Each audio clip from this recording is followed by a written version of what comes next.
You're now tuning in to the Here's the Deal podcast, covering today's biggest stories from the gridiron to the hardwood. Hosted by Michael D. White Jr. and David Coleman.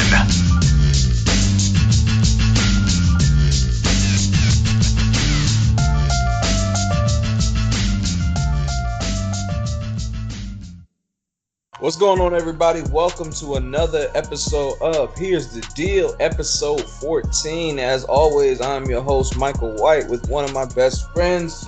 What's good, y'all? It's your boy Cole. What's going on, everybody? We got a good show ahead of you. Sorry we're getting to y'all a little bit later in the week. We've been busy. We've been on other podcasts. Did you have a good time, David? Yeah, man. I really enjoyed being on that podcast, y'all. It's really nice to talk. Yeah, shout out the Last Word Pod. If you're not listening to that podcast, go find it right now. It's available on everything, iTunes, Spotify, you name it. But that's the Last Word Pod with Jordan, Michael, and Stacy. But let's jump into Here's the Deal, because that's where we're at, and let's jump into the first topic. Go ahead, David. All right, so the other day, the Warriors completed their sweep of the Blazers 4-0, and the Warriors going on to their fifth straight championship. So before we get into it, do you think 5 straight championships is more impressive than the 8 straight that LeBron had? I do. It's the same team, man. I mean, do I think it's more impressive than LeBron's 8 straight trips? I do. Because it's rare you see teams get this far, and LeBron was on 2 separate teams in the midst of that. So if he stayed on the Heat, who knows? They might not have made the playoffs because Dwayne Wade was starting to age and Chris Bosh was on his way out soon. The team was getting old, and that's why he bolted ultimately at the end of the day. So I'm going to take the Warriors. I think this is very impressive. We don't see a lot of teams three-peat. We don't see a lot of these types. So to be a team that's been able to go to the championship in the tougher conference, as tough as the Western Conference has been, it's a crazy accomplishment. So yeah, I like the Warriors in this. Yeah, I definitely agree with you on that. Just one team, not having fresh legs, like you said, going from team to team with LeBron, it's definitely a different feel, and it takes a lot more like mental toughness to go 5 straight times with one team. Granted, they did that at KD, so that does play a part, but it's an amazing accomplishment being in the West, not having the East being the weaker conference. It's just a lot easier to get to the finals, and then just really having to worry about that West team is the biggest thing that LeBron was worrying about with the Cavs team and the Miami team that he was on. So definitely shout out to the Warriors for that. It takes a lot of, heart of a champion to do that, and they obviously are all-time great team. So and fatigue goes into that. I mean, you got to think about how much basketball these guys have been playing. They've been in the finals the last 5 straight years, so that's all those miles on those legs. Why you think Steph Curry ankles always hurt, man? He's been playing a lot of basketball over the last 5 years, so it's definitely a testament to those guys. All right, so let's get into the outlook for the Blazers after they finished the season with a sweep. Obviously, I believe it's a successful season for them coming into this year, because getting swept last year in the first round, making it to the Western Conference Finals is definitely an accomplishment. But would you consider giving Damian Lillard the max salary coming into next year? That's going to take up 40% of their cap if they were to do that. I think you have to. Damian Lillard is a superstar, and if you let him walk or whatever, don't re-up him with the Supermax, then he's definitely earned the Supermax, all NBA first team, right? And he's definitely put up the stats. We saw what he did in the playoffs, even though he fizzled out towards the end. But if you lose Damian Lillard, where do you go from there? Are you sure another superstar is going to come to Portland? I don't think that's a sure thing. So I think I think he deserves the Supermax, and I think the Trailblazers are in a position where they have to give him the Supermax.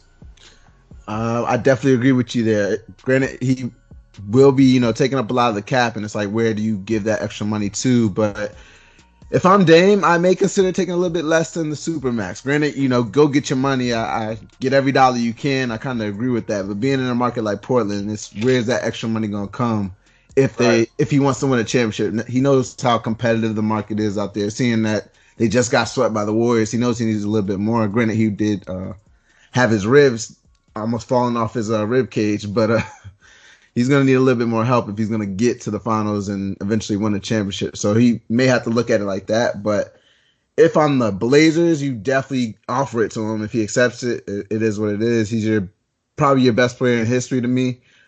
Seems like a guy that wants to be there. The city definitely loves him. So he's a guy I think you can win a championship with without a doubt. So if they build around him the right way, if the GM does right by him, I think you can eventually get to the finals with him, granted the right pieces.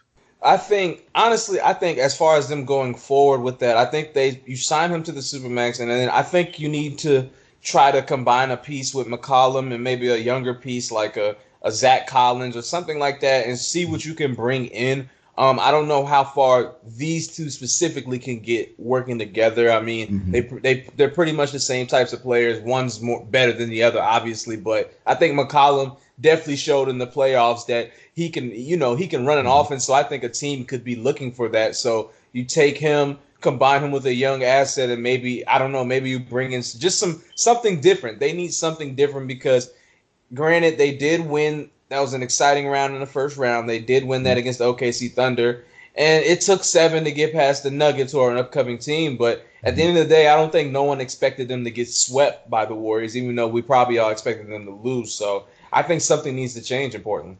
Yeah, they blew 3 straight 15 or 17-point leads throughout the game, like going up at halftime, looked like they were going to, finally win a game, and then just continue to blow it time after time. So, I mean, it's definitely a little confusing. They didn't have Nurkic throughout the whole entire playoffs, so maybe that changed a little bit with them. Right. Maybe they think they could have went further with him, but I like the idea of, trading C.J. McCollum. You need a wing there if I'm the Blazers. You definitely got to get a wing player, some type of small forward or center that's going to be dominant for them. If I'm going to keep Dame, just having that is going to be what they need. Because right now they have an undersized backcourt, and it's going to be hard to win in those playoff games when you have 2 undersized guards. Granted, they're great scorers, but it's just a lot to ask for them. Yeah, they definitely can't play defense at a higher level. So if you get that dominant kind of wing player who can kind of create for others, but can also get his own bucket and probably take the best guy on the other team defensively, I think that'll probably help them out a lot. All right, so coming after the series, after they won the series, the Warriors came out with a lot of bold statements between Iggy, Draymond, and a couple other people on the team. But specifically, I want to get into Iguodala. He says Steph Curry is the second best point guard of all time. And, I mean, he's getting ready for his post-career, it's looking like. He's coming with a whole bunch of, takes on things. He's talking a lot. I'm not used to hearing Iguodala talk this much, but do you agree with that take that Steph is the second best all time? Now, I remember me and you, we did our top point guard list, and you had Steph at second. I remember this conversation, and I said, I don't know. I don't know if I'm ready yet. Well, I'm here to tell you today that I still don't know if I'm ready to claim he is the second best point guard of all time. Don't be late. Don't be late. Look. I don't know.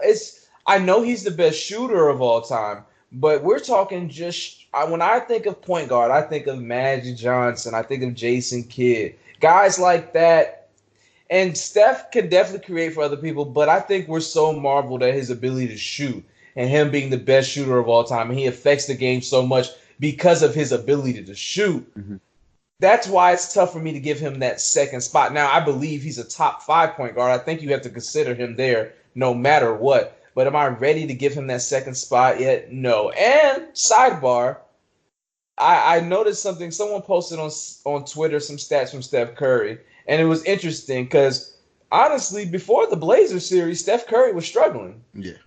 And would you say, who did they play first? The Clippers? Would you say they're a better defensive team than the Blazers? No. You don't think so? The Clippers with Pat Beverly? I believe they have better on-ball defenders, but as a team, I don't believe so because they don't have any center down there that's really going to stop Steph once he gets there. And they had Patrick Beverly guarding, well, I guess you got Shy. So, yeah, I give it because, Doc Rivers coach. Okay, yeah, I give it to you. I see what you're saying. See, for me, I give it to the Clippers over the Blazers just on the fact that Nurkic wasn't playing. Cantor was your starting center for most of the time until you changed over to Leonard. So in the playoffs, I think even if it wasn't during the regular season, I would probably take the Clippers defense. Oh, they definitely game plan better. I definitely say that because Portland, after game 1 and game 2, they was just letting Steph run around the screens and pull up. Exactly. But, and he also struggled against the Rockets. I don't know, until Kevin Durant got hurt. So it's kind of like he had a half a good basketball. Exactly. So it's kind of like what is it? We've seen you been shut down pretty much. He was shooting about what 28% against the Rockets, so it's just tough for me to give him that second spot, man. It's tough. What do you think? I don't. I'm not gonna argue with what you said because I kind of agree in a way because he's not the best. When you think of point guard, he's not the best point guard. Like he's not the same type of creator that the other point guards are. You think of Isaiah Thomas, you think of John Stockton, Chris Paul, players like that. Just they create for their teammates. They actually make players a lot better. I mean, Steph makes us people better, but not to the degree they do. He does it in a different way. So maybe we need to start having conversations with Steph being labeled as a shooting guard because I mean, obviously he's undersized.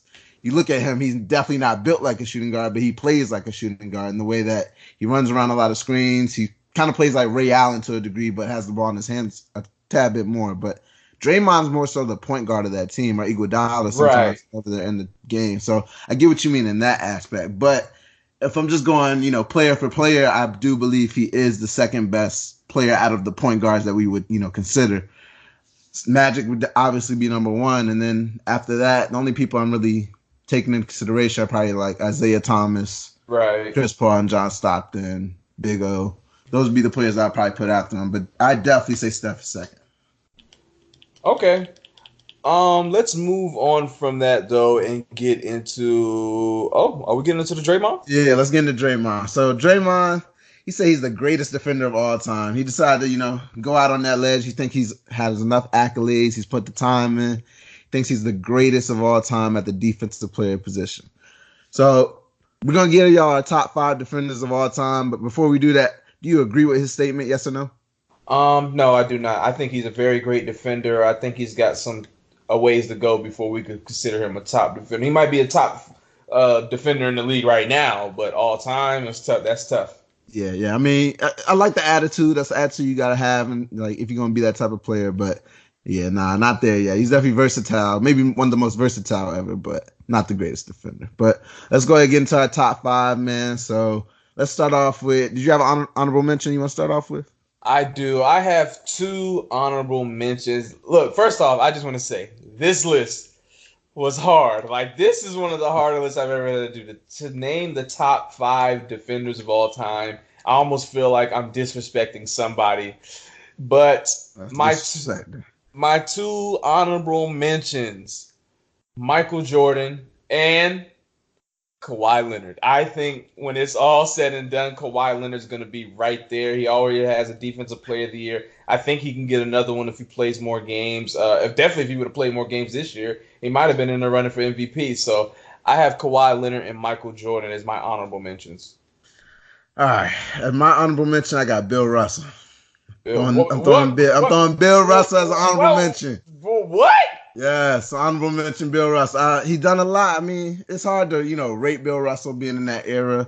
The game has changed. They weren't taking stats such as blocks and steals at the time, so it's hard to rank him. Obviously, he's all time great. Everybody knows Bill Russell. He but is defense. The reason I put him as my honorable mention is he's 6'9" center. If I put him in any other era, I don't think I'm seeing the same results. Granted, you are like. It's hard to, I don't like to go era by era, but if I'm going by all-time great defenders, he has to fall honorable mention to me. Wilt was giving him 50 a game. Like, he won't stop in Wilt. I don't want to hear all that. But Wilt wasn't winning. He was losing. he wasn't winning, but he was defensive player. Offense to defense. How many points was he giving up? Oh, man. 50 a game. It was a look. Yeah, Wilt was also probably the only dude on his team. He was probably averaging 50. Next person was probably averaging like 8. Yeah, man. Y'all can kill me all y'all want, but Bill Russell, honorable mention. All right. That's fair. Hey, look, man, it's fair. It's fair. Go ahead. So give us your 5th, man. All right. So at number 5, I got Mr. Dennis Rodman himself from the Chicago Bulls. Versatile power forward, get in your face. People thought he was crazy. He was known for all types of stuff, but I got him right there at number 5. I got Jordan number 5. Mm-hmm. Everybody knows Jordan. His airness. The GOAT. His airness, yeah. Go ahead. So at number 4, I have Jordan's teammate, Mr. Scottie Pippen. Why do I have Scottie Pippen ahead of Michael Jordan? It's simple. Y'all remember in that finals when they played the Lakers In the first game, Magic Johnson gave Jordan a triple-double, and they switched that up immediately the next game. Scottie Pippen put him on there. Scottie Pippen was a big reason for Jordan's success in the 90s. So I got Scottie Pippen coming in at number 4. All right, my 4th is a current NBA player, Kawhi Leonard, the Claw. Ooh, you already got him top 5. Hey, the way he plays defense, man, he just be taking the ball from some of the best ball handlers all the time. He just be taking it, going down the other end, slam dunk. Like, the way he plays defense is all-time great. Already at top 5 to me. All right, so let's move into number 3. At number 3, this hurts me to say because this man was a San Antonio Spur, but respect where respect is due. I got Tim Duncan, the big fundamental, coming in at number 3. One of the best defensive players of all time, hands down. A decorated athlete. I mean, come on, what more can I say about him, man? Legend. My 3rd, you already got into him. I got Chicago Bull teammate, Scottie Pippen, the road dog. Pip. All right, so for my number 2, I got Mr. The Dream, Hakeem Olajuwon from the Houston Rockets. You know about him. I'm sure. Yeah. Watch him be your number 1. All right. Watch him be your number 1. But, yeah, I got Hakeem, man, coming in at number 2, one of the best big men to ever play the game. All right, my 2nd is Dennis Rodman, getting it straight out the mud, you know what I'm saying? Came out there, just the best hustle player I've ever seen, and what else was he doing other than grabbing rebounds and playing defense? So, right. Number 2. At number 1, I got who should have been at your number 1, but you got him as an honorable mention. The one man that's known, nationally, universally known for his defense. Big Bill Russell, come on. He's undoubted, even without the stats, they was like, he was one of the best defenders all time, hands down. How many championships he got? 1, 2, 3, 4, 5, 6. Come on, 11. 11 of them things, 11. Man. Come on, man. Bill Russell. That's all. I'm a Laker fan, and I'm saying this. You made me do this. I didn't want to do this, David. Give you the right number. All right, the real number 1, translating in any era, Hakeem the Dream Olajuwon, man. Okay. Anchoring a couple championship teams. The Rockets only 2 championships. He's one of the most versatile defenders, if you ask me. I feel like he still could play in this era today, moving out his feet on the guards and everything. And then offensively, even though we're not talking about offense, but y'all know what he did on the offensive side. But defensively, I feel like he's the best defensive player of all time. I'm sorry, Bill. You 6'9" center. I can't have you in my top. I can't have you as my number 1 defensive player. 6'9" center. You think Hakeem got the best footwork of all time? Oh yeah, without a doubt. Easily. I mean, we could say Kobe, but whatever. Nah, he ain't the Dream. But anyways, let's move on, man. Let's get into this next series that's going on over in the East. The Raptors knotted up this series 2-2 after taking both their games at home. Somebody finally decided to show up outside of Kawhi Leonard for the Raptors. So what was your reaction to the Raptors tying this up during the week? Well, my first reaction was a lot of people got to stop overreacting after the first 2 games. The way historically NBA series go, ever since I've been watching basketball, is the home team usually wins the first 2 games. That's just the way it goes. And then after that, it's just up to the other team to respond. And that's what the Raptors did. They knotted up 2-2. And then now it's just a 3-game series. And hopefully, for the Raptors' sake, they can win one of these games going to the Bucks Stadium. But my biggest takeaway was, Kawhi being hurt and everything, it's kind of set them back. The rest of the team is starting to step up, which I think is huge for them. They're realizing that their star is hurt and that they have to pick it up. Kyle Lowry has been playing great a whole series, which I wasn't expecting to see that, obviously. The lights have gotten brighter, and he's continued to play great. Other than that, the Bucks just gotta get it together. They took a slide to games 3 and 4, weren't playing their type of basketball. The shots weren't dropping. So maybe going back home, they will get back on track, but I don't know, man. The Raptors, they may be onto something. They may have a formula right now. I don't know yet. How about you? Yeah, for me, I mean, look, we're 2 wins. The Raptors are 2 wins away from making my December prediction correct. Raptors and Warriors in the finals. Look, I'm not gonna lie, I was a little worried the way they got handled in them first two games, especially after game one. If Kawhi Leonard scores 30 plus points and Kyle Lowry gives you 30 plus points, you cannot, I repeat, you cannot lose that game. Hey, You that's the Brook cannot. Lopez game. Clay Lopez. Yeah, man. Lopez out here pulling up from the logo, like, all right, man. Y'all But let him walk. yeah, look, don't do that. Don't do this right now. But back on the Raptors though, I figured this would happen. I picked them to win this series in 7. Ultimately, I thought they had more depth, and honestly, it's looking like these two teams are more evenly matched than we thought. But I like their depth. I like what they have there. I like Kawhi Leonard over Giannis. I think he's a better player than him. I think it's easy. Like I've said consistently, it's you can game plan for Giannis, and that's exactly what we've seen the Raptors do. They've put Kawhi on him, and they've built a wall, and they've made others try to beat them. And unfortunately, for the Bucks over the last 2 games, they haven't been able to beat them. So I like the Raptors going forward. I think these 2 wins are going to give them some confidence going forward, especially since they felt like they should have won the first game. Yeah, Kawhi's been getting locked up these last few games. It's kind of interesting to see because we haven't seen anybody else be able to have a long-term successful game plan. So it's going to be interesting to see if the Raptors can keep it up games 5, 6, and maybe 7 if it gets that far. Right. And so with that being said, what do you think is the biggest adjustment the Bucks need to make going forward? The only adjustment I would make is maybe taking out Eric Bledsoe, putting him in when Giannis is not on the floor. I don't think it's best to have them 2 on the floor together. Maybe putting in George Hill or playing Malcolm Brogdon and staggering the lineup in some way to where you only have one non-shooter out there. Because I don't consider Eric Bledsoe a shooter or Giannis. So only having one of them out there at a time, I think that's their best bet. And then just playing a 4 out, 1 in type of system. Right. That'd be the only adjustment I could kind of think of. Maybe doing a couple pick and rolls where they get point guard instead of a big man guarding Giannis, because obviously Kawhi is having an effect guarding Giannis. Marc Gasol has success, Ibaka as well. So maybe getting a matchup where Kyle Lowry is on him or somebody like that. Fred VanVleet when he's out there. Just getting a couple easy matchups for Giannis to get going. Yeah, I agree with that. I think the biggest adjustment, I don't know, benching Eric Bledsoe, that man just made all defensive team, dog. Can you bench him right now at this point? You've rolled with him so far, but it's tough. Yeah. It's tough. It's a tough call. That's why the coaches made the big bucks, though. Yeah, that is true. But as far as the Bucks going forward, I just think they need to hit shots. I just don't think they're hitting shots right now. But Giannis needs to be better. Honestly, he is the maybe MVP. He's definitely he's a finalist for MVP. He averaged 28. He's dunking on everybody. He's flexing. Well, this is the playoffs. Now it's time to show why you're the MVP when it really matters. So I think he needs to play better for the Bucks to be more successful.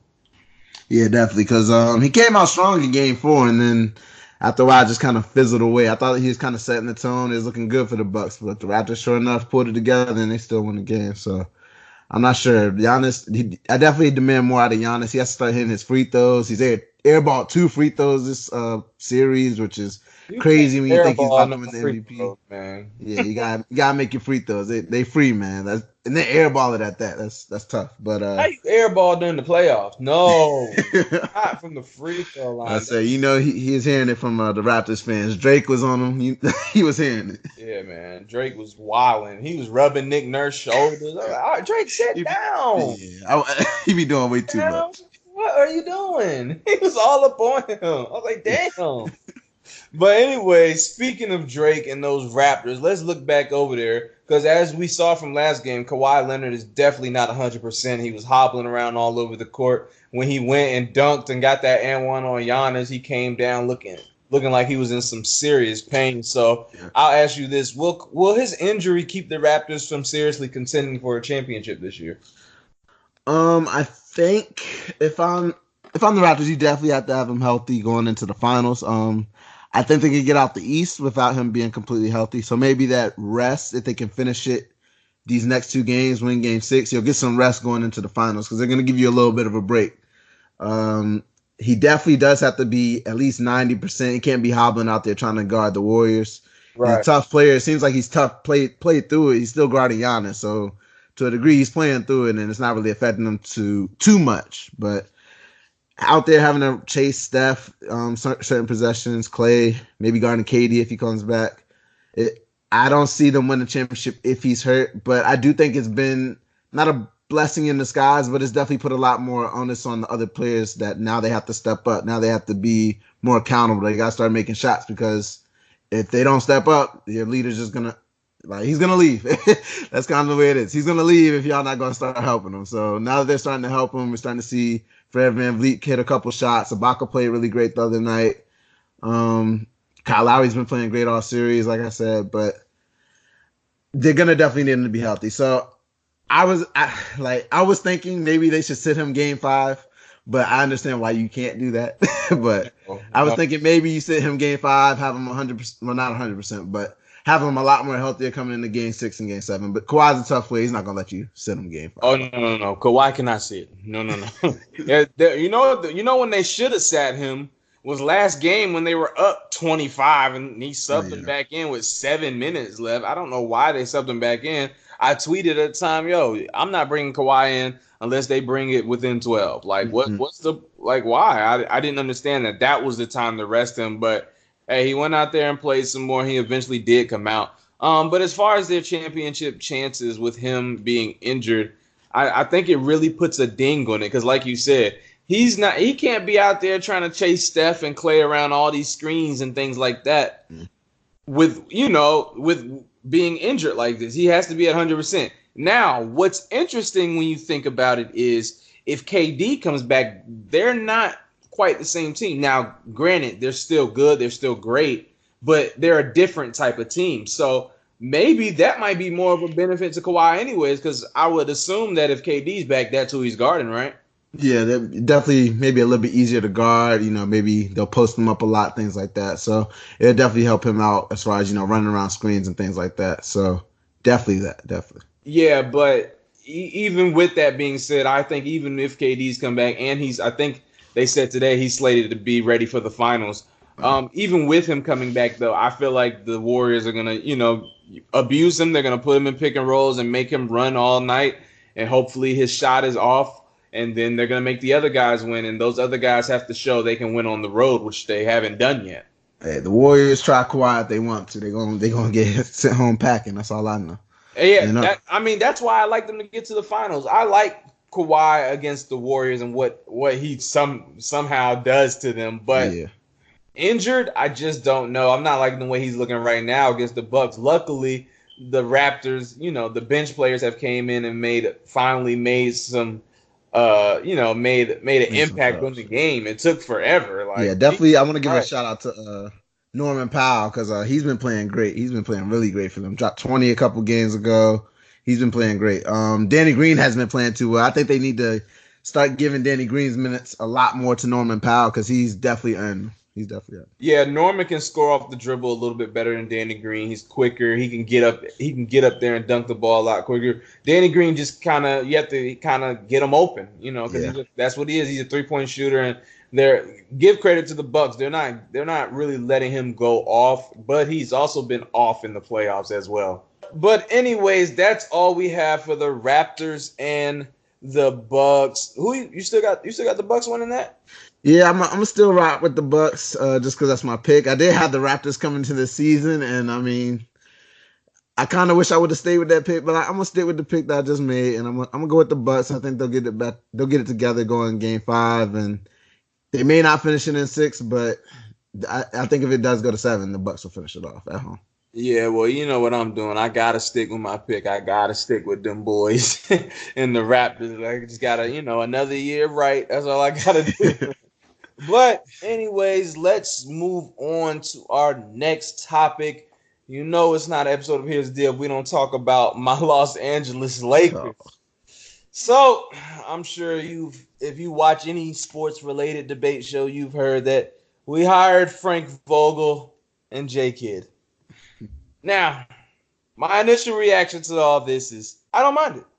I'm actually, for the coaches that we did miss out on who I wanted, Monty Williams and Tyronn Lue ended up walking away. I'm not mad at who we ended up with. Frank Vogel's been to the playoffs with the Pacers. If you guys don't remember, he was the coach for the Pacers with those teams with like Danny Granger and who else? Roy Hibbert, Paul and Paul George. George, and wasn't George Hill on those teams too? Yeah, he's on maybe one or two of them. Yeah. Yeah, he was on one or two of them. So he's been to the playoffs. He's a tried coach. He's been there. He had a short stint with Orlando that didn't go too well, but I'm not really too concerned about that. But the Lakers officially hired him, and I'm not mad at the hire. Honestly, I'm eager to see what he does with the team going forward. What did you think about us hiring Frank Vogel and Jason Kidd?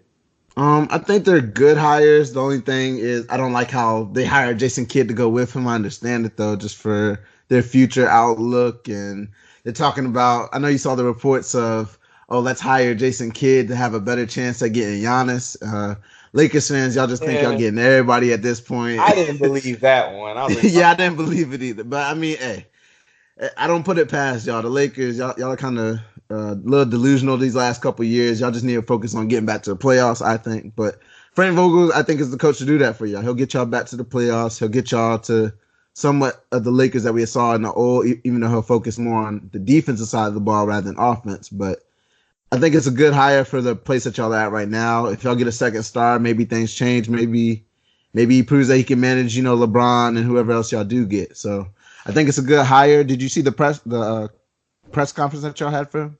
Of course. I took an early lunch just to make sure I could watch it. What'd you think of the press conference? I saw one report that said something about he's like, no disrespect, Frank Vogel, but he had asked Rob Pelinka, because it's Rob Pelinka and Frank Vogel, for those that don't know, at the press conference. He had asked, no disrespect to Frank Vogel, but I know you were looking at other coaches, looking at Ty Lue, looking at Monty Williams, and what made you land on Frank Vogel, knowing that he wasn't your guy? And it was just the most disrespectful question you could kind of ask, with the coach being right there. But what do you think about anything else in the press conference?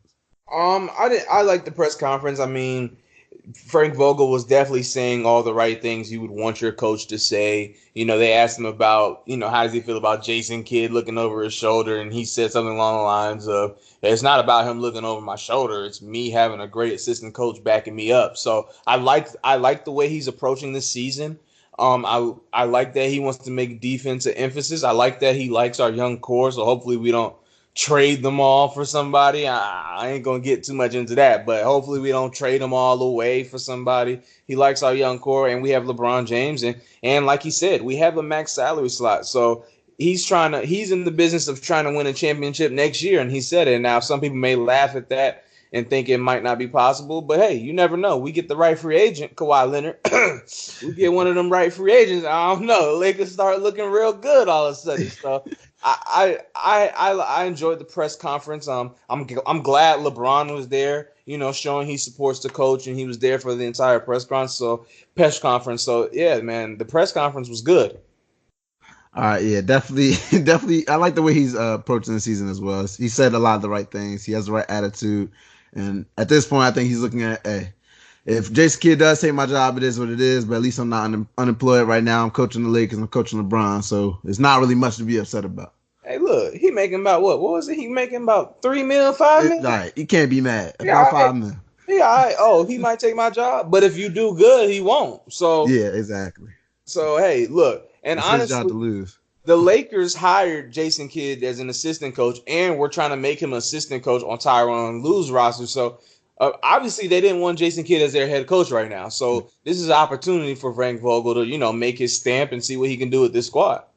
Yeah, but back to your point about not trading the young players on your team. So Josh Hart appeared on the No Chill podcast with Gilbert Arenas. I ended up watching it. I always enjoy watching the No Chill podcast. Gilbert always has some really good takes on basketball, dissecting the game. He was talking to Josh Hart. They were having talks about how the Lakers team it was different when LeBron came, how he was working on his game all summer. Then when LeBron came, he had to switch it around. Now he's a spot-up shooter. He's not asked to handle the ball as much and things like that. So he was discussing how he changed his game. Do you think Josh Hart is one of those key players that y'all got to keep going forward? Or do you think that he'll develop into a better player? Or do you think he is what he is at this point? Do I think he's a key player we need to keep going forward? No. I think he's a good player though that I would like to keep, if that makes sense. Mhm. I think he's replaceable at this point in his career. He's a role player, he's a bench player, but I like him. I want the Lakers to keep him. He's solid. He can shoot threes. He can handle the ball a little bit. He's aggressive. He rebounds. He plays defense. Josh Hart does a lot of things. Now he is definitely the most annoying person when it comes to fouls because I swear. I don't know what it is, but Josh Hart's be getting the most mysterious foul called on him, and it's every single game. But I like Josh Hart, and I think it was a lot more to do with it's not so much that just LeBron was there, it's just what the coaches wanted him to do. And I think hopefully Frank Vogel comes in and utilizes his strengths better because in the summer league, he was attacking the basket. He was on the ball more. He could definitely be something like that because, I mean, he was a summer league MVP. He's shown he can do those things, and he's improved that part of the game. So, yeah, I like Josh Hart. I hope we keep him, but is he indispensable? No, I wouldn't say that. Yeah, I definitely agree. He was talking like he was one of the premier players that the Lakers gotta keep. He was like, "Oh, me, Ingram." Because he had asked if Kyrie comes to the Lakers, that's what Gilbert ended up asking.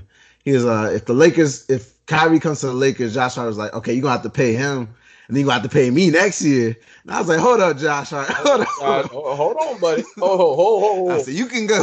The Lakers ain't breaking the books up. They ain't paying the luxury tax to keep Josh Hart. Just know that. You're not that. You're not that. What you're thinking, you're not that yet. But you're on your way. Right. Yo, don't ever say nothing like that. You compared to Kyrie Irving at this point in your career, brother. That's not it. It's like, yeah, I love the mindset, but you gotta be realistic with yourself. So I mean, I agree with everything you just said. He's on the right trajectory. The way maybe he plays a little bit different with Frank Vogel. Maybe just having the ball in his hands a lot more. That's the way he was in college. He proved he could be successful doing that in college and in the summer league. Even throughout the year, he had some glimpses of a lot of good stretches. So maybe just having him play with the ball a lot more. It's going to be hard playing with LeBron, Lonzo, and players like that. But maybe with Frank Vogel, figure it out. That's the only thing I can say. Maybe he'll figure it out with Josh Hart. And, I mean, it's good to hear him on the podcast and everything like that, giving his opinions. Yeah, that is good. But let's move on to the former Laker president, Magic Johnson. So I'm sure everybody saw him go on First Take on Monday and give his spiel on what happened within the Lakers organization. He talked about how Rob Pelinka was the one stabbing him in his back, not Jeannie Buss. He talked about how Rob Pelinka was basically going around the office, dry snitching, talking about some, hey, you seen Magic? Magic around? You seen him around? Knowing Magic Johnson is probably off on a yacht somewhere with Cookie, sitting back eating grapes or something. So, hey, what did you think about everything that's been happening in the Lakers front office and why Magic left the way he did, and basically his entire interview on First Take Monday?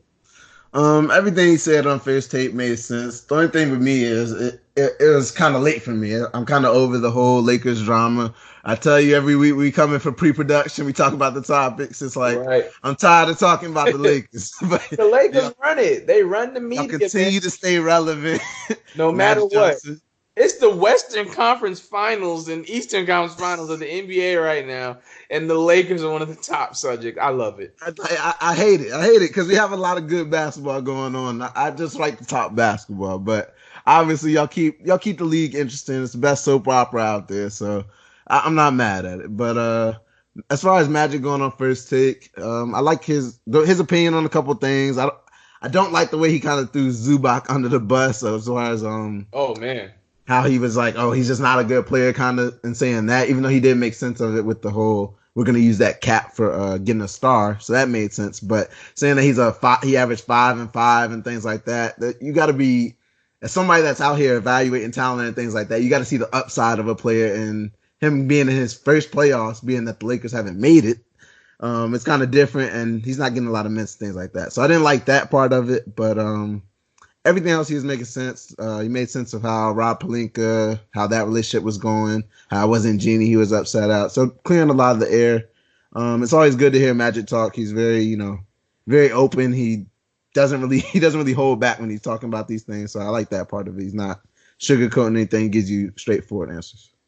Yeah, the only thing I'm a little confused about is he literally was just reportedly on the phone with Rob Pelinka this past Saturday before the interview, talking about how he's still going to help the Lakers in their free agent hunt. But if you don't like Rob and Rob's been stabbing your back, why would you go to a free agent meeting with him and convince people to come? Like it's kind of like he's playing both sides of the field. Like he's talking about the Lakers in a bad way at the same time, at least the organization part of it. But at the same time, he's like, yeah, but I'm gonna help get people to LA. But I'm a Laker for life and things like that. It really speaks to the dysfunction of y'all guys. Like, yeah, it's definitely a lot of dysfunction. But you know, one thing good about dysfunction for the Lakers going right now, for some reason, that guy LeBron James tends to thrive in it. Yeah, that's true. That is true.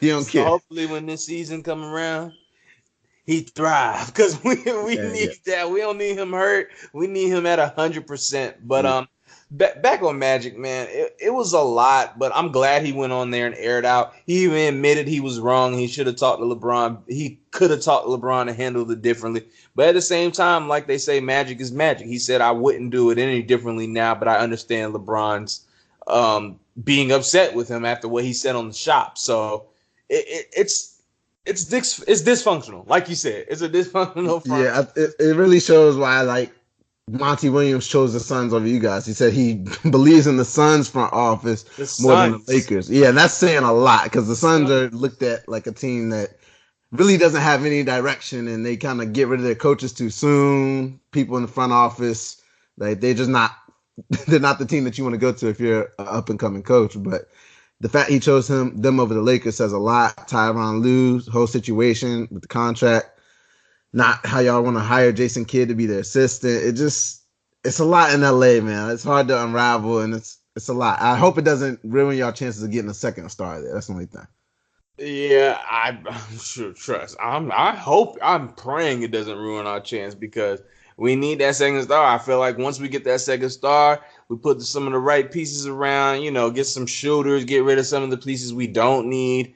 I think we'll be right there in it. Definitely agree with you on that. But let's go ahead and get into the league ended up giving out their all defensive teams. They gave out their first and second team.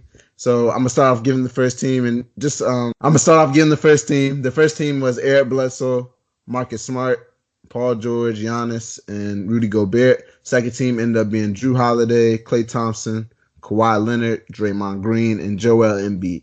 So looking at these teams, we had already did our episode where we gave our defensive teams and things like that. If you haven't checked it out, go ahead. I'm not sure exactly what episode. I'll definitely leave it in the description when we drop the episode. But do you think there are any snubs on this list in particular? There's definitely snubs on this list. Miles Turner, I don't know if anyone noticed what he was doing out there in Indiana, but he definitely should have been on the list. PJ Tucker, come on. The guy gives KD's fits every time he plays. He's an excellent defender. I think PJ Tucker was a snub. And where's the Pat Bev love? Where is it? This man out here guarding Kevin Durant, taking your best point guard. Then where's the love at? I don't understand. They were sleeping. But okay, who would you take out for those picks? Because I agree with you on PJ Tucker and Miles Turner. I definitely agree with you on that. Man. I feel like Klay Thompson has to go and Draymond. It's hard to say both of the Warriors, but I feel like they just didn't have great defensive seasons to me, especially Draymond. Draymond, he took a step back regular season. Playoffs, he's been great, but I definitely would take him off for either Miles Turner or PJ for me. Man, I'm going to keep it a buck, man. You can go ahead and take Eric Bledsoe off for me. That's just personal. That's just, you could take Eric Bledsoe off. You going to take him all the way from first team to off the whole thing? Off the whole thing. Put Pat Bev up there. Off the whole thing. I'm not mad at that. Pat Bev deserves it. How many games did Marcus Smart miss this year? Did he miss a lot of games? Nah, he didn't miss a whole bunch of games. He just missed a lot of playoff games. Yeah, because he got hurt like the last week or two, so he didn't miss a lot. Yeah, I don't know. Honestly, this year's teams are still very good, even with the snubs. So it's hard to say someone got removed. It's just another situation where the league has a lot of good defenders in it, and I think people are going to see when you see who got snubbed off the list. Yeah, I was looking at the votes. Marcus Smart was by far the highest ranked guard. He was even ahead of Eric Bledsoe, the other first team guard. So he was clearly the best defender at the guard position. Marcus Smart. I don't think that's really a surprise to anybody. He the heart and soul of the Celtics. Some other players that got votes. Danny Green. I believe he's one of the runner ups. Derek White. He was up there. You see my boy James Harden get a couple votes? I That's know you crazy. see he got 2 first place votes. He ended up getting 2 first place votes. Then he led the league in deflections though, right? Yeah, he And led him in steals. deflections. Hey, he's up there in steals, blocks, all that, at least with the guard position. So he got some votes. Steph got a first team vote. I don't know what whoever votes for these awards, just know we coming for y'all spot, all right? Because we need some order. If y'all giving Steph first team defense, whoever did that, you just trolling at this point. Order. We need answers. I need to understand that. Right, just take away their votes going in the A first future. team vote. That's got to be somebody who writes in the Bay, man. It's got to be. Yeah, that's a homer pick right there. But go ahead. Let's go ahead. Wrap up this episode. We're gonna get in our draft lottery. Were you surprised by all the top teams that were taken throughout the year? They weren't getting their projections when they came to the draft lottery. It's truly a lottery now. They changed the way the system, and now we see the results. The Pelicans end up with the first pick, the Grizzlies second pick, the Knicks third, Lakers fourth, and the Cavs fifth. So a lot of the Pelicans and Grizzlies definitely weren't expected to be that high. Also the Lakers, somehow y'all jumped up to the fourth spot. When I saw that, I was like, the league got this rigged. The league is looking out for LeBron. Yeah, I mean, look, I'm happy. I'm cool with it. I like the lottery. Shoot, we were supposed to be 10th, 11th, and we jump all the way to 4th. So now we get a top five player in the draft. Granted, I know they say it's a 3-player draft, but I think it's definitely some talented guys up there at the top that you can still take after those first 3 picks. So I had no problems with it. It's crazy that New Orleans got the number 1 pick, though. Like, I really didn't see that happening, and now they have an interesting situation where you can draft Zion Williamson, and that might, who knows, that might convince AD to stay. Exactly. It definitely threw me off guard when I saw Pelicans and Grizzlies first 2 picks. I was like, nobody was talking about the Pelicans and Grizzlies being a top 5 pick. So right. It definitely threw me off. And the Lakers jumping up there, I think they're trying to set y'all up, trying to get AD. I may trade off that pick and get Anthony Davis, I think. But I definitely don't believe it's a top 3-player draft either. It's about 8 or 10 names that are definitely gonna be quality players in the league. You'll even have some sleepers that don't get drafted in the lottery that I think would be good players and things like that. So I don't agree with that statement at all. It's definitely a good draft class to me. Yeah, I definitely agree with that. And another thing with the Grizzlies at the second pick, I don't know if I tweeted out today, but it looks like as soon as they draft John Morant, they're looking to trade Michael Conley right out of there. So he's not a free agent, but we know Michael Conley's going to be on the move, and who knows, he might be on a contender. Yeah, I'd like to see him go somewhere either like the Grizzlies, Pacers, or maybe even like the Mavericks, somewhere like that. Just send him somewhere they need a point guard, somebody that's a vet, plays really great defense. He just has to stay healthy wherever he goes. That's the only You ready? You ready? You know where I think he's going to go and where he should go? And I mean, it's unlikely, but I think he'd be a good fit for it. Go ahead. Utah Jazz. You heard it here. You heard it here. Utah Jazz. You got you a point guard now, Donovan Mitchell. Take him off the ball because he was playing. Because Rubio, can we count on him to be healthy? I don't know. So Donovan Mitchell was on the ball a lot. Nope. Put Donovan Mitchell his natural 2-guard position. Put the ball in Michael Conley's hands. You also have another scorer with you. He can run pick and roll with Gobert. Hey man, I think he fit there. I definitely like it. I definitely think it seems like a Mike Conley move in a way because he goes from Memphis to Utah. But I don't think Ricky Rubio. I think he's a free agent, so I don't think they'll bring him back this off season. So it definitely makes sense to go out there and get you that vet guard, somebody that can take Donovan off the ball because when he's on the ball, he's getting those shots up. So he need be a little bit more efficient, be a shooting guard, but allow your point guard to set you up. So I definitely like that. Yep. But do you want to get anything else up? Oh, and we can talk about who I think the Lakers. Actually, we're getting our mock draft. Yeah, let's go ahead and get our top 5 picks. Who do you think going to be top 5? So let's start off number 1, Zion. Right? I don't see how you go across from Zion. Would there be anybody else you think of? Consider. I don't think. Look, let me tell you. Put it to you like this. You don't want to be that team that didn't draft Zion Williams at number 1. I don't care what your need is. You draft Zion Williams at number 1. Nah, that's unanimous. Yeah, I say straight like that. I believe they sold 3,000 season tickets in that the night after the draft, things like that. So a business perspective alone, you don't go away from that. The night after, he ain't even put the jersey on. He ain't done summer league or nothing. Like he ain't seen nothing. New Orleans. And hey, a lot of people were trying to push him out of New Orleans. So I didn't like that either. I just throw that out there either because a lot of people were like, "Oh, he should go back to Duke. Maybe he doesn't want to come back." I didn't like that either because in the NBA, every player goes through this. You don't get to pick what team you go to, and it may be unfair and things like that. But the Pelicans on a bad city going to New Orleans. New Orleans as a 19-year-old, like borderline man, you're gonna come into manhood. Your legal drinking age, you'll soon be able to do that in New Orleans. That's a fun city to grow up in. So I definitely didn't like that. I think the thing about it though is just that New Orleans is just known for just being a football place, a football town, a football city. The owner of the Pelicans also owns the Saints, and they're all into football. So I think that's why you've got people like Anthony Davis wanting to get out of New Orleans, and New Orleans being like, what does Rob Parker call it? NBA Siberia, where no one wants to go and no one goes there. But I mean, I don't know. If they keep AD, you have Zion Williamson now. You still have Drew Holiday, all defensive team again. I mean, you got something going there. Maybe you bring back Randall or hell, even though I don't want this to happen, I'm talking from a Pelicans perspective. If you want to trade AD and you get Lonzo, Ingram, and Kuz, now you have Zion Williamson. Mm-hmm. Or if you don't want that, even though I heard Alvin Gentry likes all the Lakers' young core, so that's one way. Or if you don't like that, there's also rumors that you could trade AD to the Knicks, get RJ Barrett. Now you're pairing RJ Barrett with Zion Williamson. That's even more revenue bringing in because those two guys have a relationship. They can grow up in the league together. I mean, the Pelicans are sitting in a pretty good position right now. Yeah, coming up on that number one pick was huge for them. But let's go ahead and get to the number 2 pick, the Grizzlies. Like they said, it seems like they're going after Ja Morant, so I don't think there's really any speculation for that to replace Mike Conley. It seems like it'd be a good move. Yeah, that's definitely a great move. Memphis gets their point guard of the future, and I think he's going to be a star in this league, so that's definitely where he's going. Yeah, him and Jaren Jackson. That'd be a pick and roll that definitely bothered the West for a long time. They got Valanciunas. They got DeLon Wright.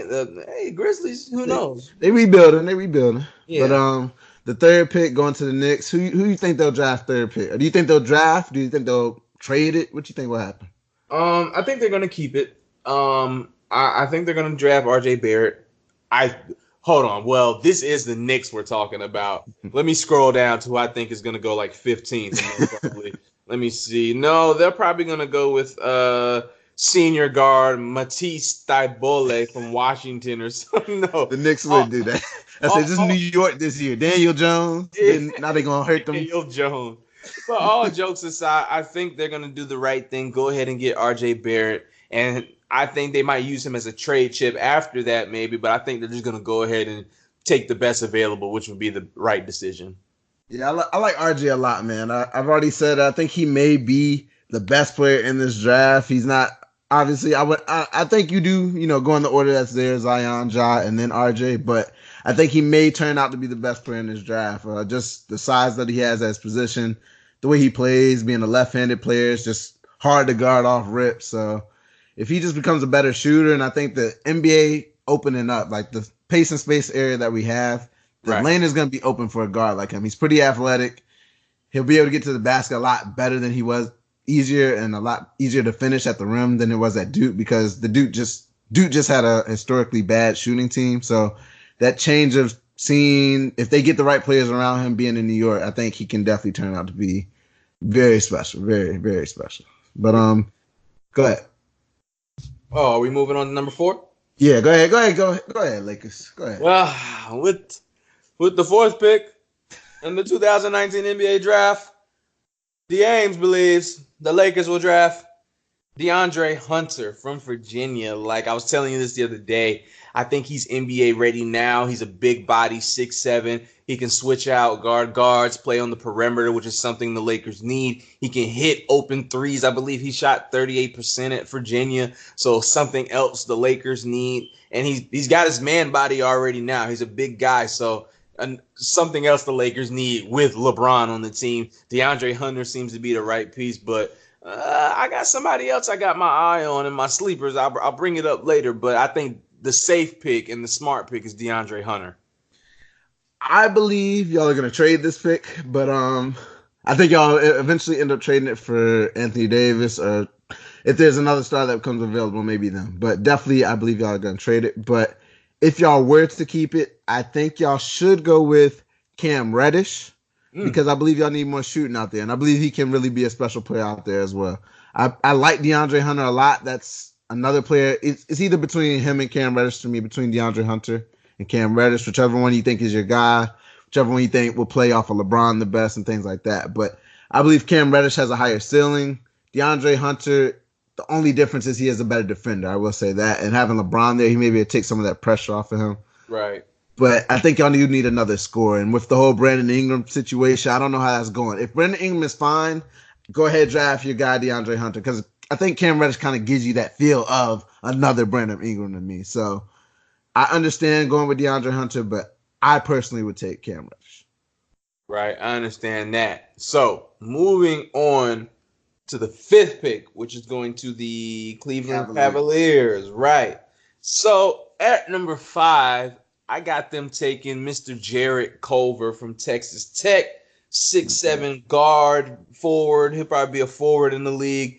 Pair him up with Colin Sexton. You know, they're rebuilding down there in Cleveland. I mean, they still have Kevin Love, but I feel like he's going to end up retiring there or maybe getting traded later. But they're rebuilding there, and they need another scorer on that team. And that's what Jarrett Culver can do. He can score at all 3 levels. He can shoot from 3. I'd like to see his mid-range improve a little bit. He wasn't really as good as I thought he was going to be towards the end of the tournament, but he kind of picked it up when he needed to. But I think Jarrett Culver's going 5th.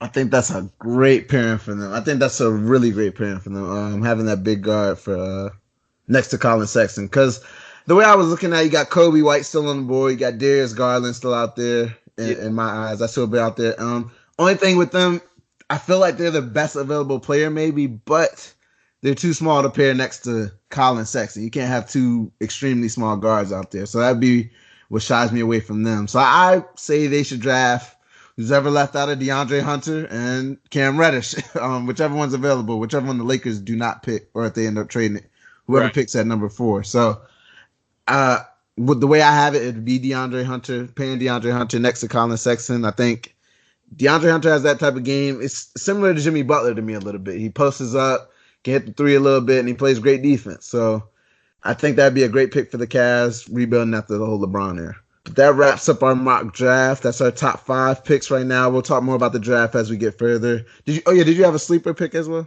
I definitely have sleepers. So I have 3 sleepers that I gotta mention. My first sleeper, Nasir Little from North Carolina. He didn't play a lot this season, had a lot of seniors ahead of him, but he's definitely a skilled wing. I think he plays defense at a high level. He's very athletic. He gets bouncy. He can knock down an open shot. I like Nasir Little out of North Carolina. Not really a sleeper pick because I think he's going 4th to us, but DeAndre Hunter out of Virginia. Again, NBA ready. Like you said, can defend, shoot the 3-pointer. He could do a little bit of everything. I think he's a sleeper. And I had to add this guy right before we started recording because lately I've been seeing a lot of crazy videos. And in fact, you said we're going to get him. Cam Reddish is my sleeper. Why do I have him on my sleeper list? I don't know if you guys have been paying attention to our earlier episodes, but he was the one out of the Duke guys I thought should stay back because, one, he wasn't getting enough shine and he seemed a little inconsistent, but from the workouts I've been seeing, you get him in the right system, especially if he comes to us with Alonzo Ball, someone who can find a shooter, someone who can get out on the open floor. And like you said, the NBA is a little bit more spaced out. I think he can be effective right away on the right team. Yeah, he's that man's NBA ready. The right situation is going to be key for him. And I think being at Duke, playing with 2 other star freshmen, it's just not enough time in a game, 40 minutes, and not enough basketballs to go around for everybody. So it's definitely a weird situation having those 3-star freshmen there. So we weren't able to see his full game come out and see everything that he was capable of. So I definitely like Cam Reddish in that. But I got one sleeper pick for y'all guys. I got Carson Edwards out of Purdue. My only concern with him is him being undersized, and I believe he was a junior. So a 3-year player. I know the NBA kind of shies away from them, but I like seasoned players, especially when it comes late in the draft, because what you're doing in college, it does have a representation of what you will do in the NBA. So if you were able to be successful in things like that, which Carson Edwards proved he's able to do, I think it will translate. He had a great run throughout the tournament with Purdue, hitting a lot of deep threes. He just has a game that I think that will translate perfectly to the NBA. He was hitting threes and contested. It didn't really matter who was out there. He was just draining shots. He went on huge scoring runs and things like that. So definitely watch out for Carson Edwards. Whoever gets him, whoever needs a shooting guard, or a point guard rather, that can really shoot the ball, I think they'll do great. He'll do great with wherever he goes. Yeah, he's definitely, I think when he gets to the league, he'll be like a microwave type, go get us some buckets real quick player. Like, how tall is he? He's pretty short, though. How tall is he? Yeah, he's like 6'6". That's the only thing. 6'6". Okay. I mean, he's not quite as short as the guy I'm about to mention, but I think the roles are going to be similar.